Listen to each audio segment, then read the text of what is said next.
ሰበብ ሆኖ አንዲትን ነፍስ ከሞት የታደጋት ያተረፋት ሰው ደግሞ ፈከአነማ አሕየ ናሰ ጀሚዓ ሰዎችን ሁሉ ያው እንዳደረገ ነው።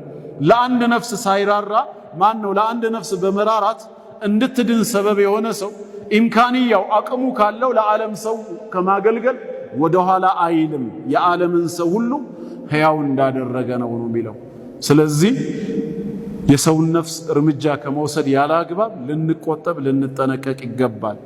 ለዚህ ነው ረሱል ዓለይሂ ሰላቱ ወሰላም ላ ቱቅተሉ ነፍሱን ዙልማ አንዲት ነፍስ ያለ አግባብ በበደል በፍጹም አትገደልም ኢላ ካነ ሊብኒ አደም አልአወል ክፍሉን ሚንሃ ለመጀመሪያው ለአደም ልጅ ለቃቢል የሃቢል ገዳይ ለሆነው የወንጀሉ ድርሻ ቢኖረው እንጂ አለ። እንዴት ይኖረዋል? ሊአነሁ አወሉ መን ሰነ አልቀትል ግድያ ምን እንደሆነ ለሰው ልጅ አርአያ ሆኖ እሱ ነው ያስተማረው። ከቃቢል መግደል በኋላ እስከ ዘመናችን ያለ አግባብ የፈሰሰ የሰው ደም ካለ በዛ ደም ላይ የወንጀሉ ድርሻ ይኖረዋል ነው።